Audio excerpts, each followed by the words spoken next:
연인끼리 헤어지고 나서 이것 때문에 저를 찾아오시는 분들이 많습니다. 바로 문제입니다.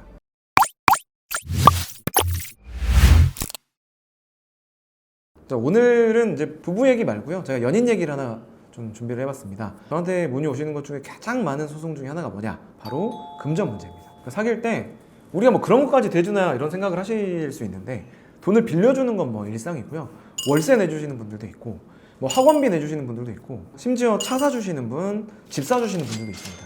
우리가 일반적으로 쓰는 그 돈의 규모가 아니고요. 뭐 제가 이런 소송들 해보면 간단하게는 뭐 몇백만 원, 몇십만 원짜리 소송이기도 하지만 경우에 따라서는 몇 억대, 수십억 대까지 소송하시는 분들도 있어요. 근데 그 돈을 사실 남자들이 그냥 준 거지 계약서를 쓴 것도 아니고 변호사님 최저한다고 이게 돌려받을 수 있는 거예요? 그러니까 이제 여기서는 좀 법리적인 얘기를 약간 들어가야 될 것 같아요. 자, 우리 남성분들이 이제 여성분들한테 어떤 선물을 주셨다. 이제 명목은 선물이지만 사실은 대여금 소송이 되는 경우가 많은데, 자, 그럼 법리적으로 증여와 대여를 구분을 하실 수 있어야 됩니다.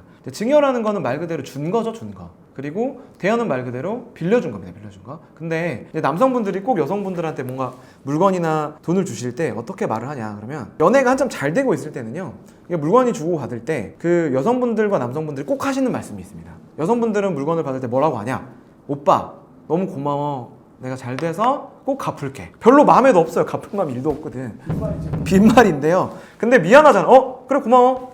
오빠 좀 더 비싼 거 주지. 뭐 이럴 순 없잖아. 그러니까 오빠 고마워, 내가 잘 돼서 꼭 갚을게 하면서 이제 말도 흐리신단 말이에요. 그럴 수 있어, 이해해요. 근데 남성분들이 여기서 또 한마디 합니다. 아니야, 내가 너 좋아서 주는 건데 뭐. 이제 법리적으로 보면요, 그 여성분이 내가 잘 돼서 갚을게 라고 하신 거는 일종의 대여로 볼 수 있는 거죠. 왜냐하면 물론 조건이 붙었지만 갚을게 라고 말씀을 하셨잖아요. 그러니까 법리적으로 따지면 이 말이 녹음이 잘 되어 있고 처분문서로 어디에 남겨져 있다면 그 여성분은 이 금원의 어떤 그 성질을 대여금으로 보고 있는 거죠. 또는 이 물건도 이 물건에 상응하는 물건의 값어치만큼을 내가 나중에 돌려주겠다라는 뭐 조건이긴 하지만 잘 되면이라는 게 또 붙었죠. 그렇지만 어쨌든 여성분은 대여로 인식하고 있다라고 주장을 합니다. 반면에 또 남성분은 어떻게 말했다고 했죠? 아니야 자기야, 안 갚아도 돼 라고 말씀하신다 그러잖아요. 그렇게 말씀을 하시면 실제로 남성분은 마음속으로는 이거 나중에 돌려받아야지라는 생각이 있다고 하더라도 말로 내가 그냥 너한테 준 거야 라고 뱉었기 때문에 증여의 성질을 갖게 돼요.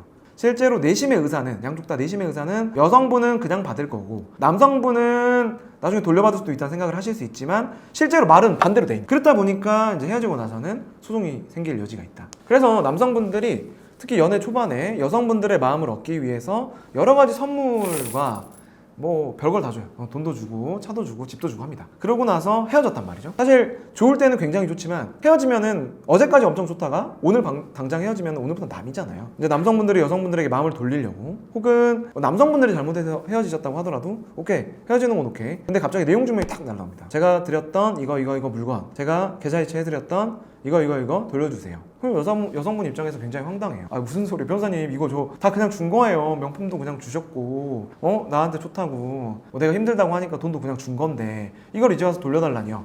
은근히 많습니다. 은근히 많아요. 우리가 생각하기 땐 되게 째째하잖아요. 남성분들 입장에서는 헤어지고 나서 본전 생각이 나는 거예요. 여성분들의 마음을 혹하게 하기 위해서 굉장히 뭐 자기가 감당이 안 되는 돈을 쓰시는 분들이 있어요.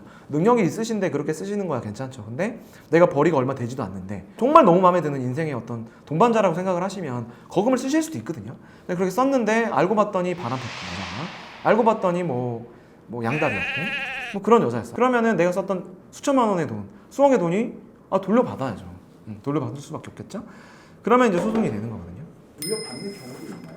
돌려받으시려면요, 결국은 대여라는 게 입증이 돼야 되고, 대여 사실이 입증이 되려면 무조건 차용증이 있으면 제일 좋겠죠. 차용증을 쓰시거나 이거를 몇 월 며칠까지 돌려주겠다라는 게 남겨 있으면 좋은데 사실 그런 거 남겨놓은 사람들이 없잖아요. 그러니까 카톡 내용이 주로 이제 많이 입증을 하세요. 카톡이나 전화 녹음 같은 걸로 뭐 여성분께서 내가 오빠 아무리 남자친구라고 하더라도 언제까지는 갚을게, 또는 어떤 일이 생기면 뭐 내가 취업하면 갚을게 라는 이런 조건부든지 아니면 기한을 정해 놓으셨다고 한다 그러면 그게 입증이 되고 여성분이 그런 약속을 확실하게 하셨다 그런다 그러면 돌려받을 여지도 있다. 그렇지만 뭐 사실 그런 증거들이 남아있는 경우가 그렇게 많지는 않아요.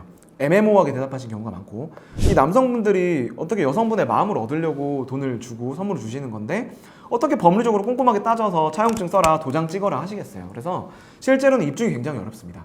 그리고 대여금 소송을 하시는 원고, 주로 남성이겠죠? 이 남성분들이 이 사실을, 대여 사실을 입증을 해야 돼요. 내가 이거를 증여가 아닌 빌려준 거다라는 입증을 남성 측에서 하셔야 됩니다. 원고 측에서. 그렇기 때문에 실제로 이제 판사님들이 보셨을 때 태여인지 증여인지 애매하다, 도저히 판단이 안 선다 하면은 원고 측 패소 판결을 내리기 때문에 사실은 입증이 쉽지가 않다. 이런 사건들을 해보면요, 실제로 이제 재판장님들, 판사님들께서 금액이 좀 사소한 경우에는 조정으로 보내시는 경우가 많아요. 니네들끼리 뭐 데이트 비용 쓰고 뭐 좋을 때 빌려준 돈인데 그냥 니네들끼리 좀 협의해서 그냥 조정으로 끝내라 라고 하시는 경우가 많고요. 근데 어찌됐든 그냥 무작정 소송을 하신다고 돌려받을 수 있는 것도 아니고, 이런 소송을 받는다고 해서 반드시 돌려줘야 되는 경우가 아니고, 실제로 안 주시는 경우가 많아요. 안 돌려줘야 되는 경우도 많은데, 여성분들이 이제 막 겁먹으셔가지고 그냥 돌려주신 경우도 있어요. 명품백 받았는데 남자가 돌려주래, 안 그러면 소송한대 하면서 명품백 돌려주세요. 굳이 그러실 필요 없다는 거. 그래서 그때는 반드시 변호사와 상의를 좀 하시면 양쪽 다 좋은 결론이 날 수 있다는 거. 오늘은 연인 간의 어떤 금전소송, 선물에 관한 소송이 있을 때 헤어지고 나서 어떻게 하셔야 되는지 조언을 좀 드렸습니다. 유익하셨다면 구독, 좋아요 부탁드리겠습니다. 감사합니다.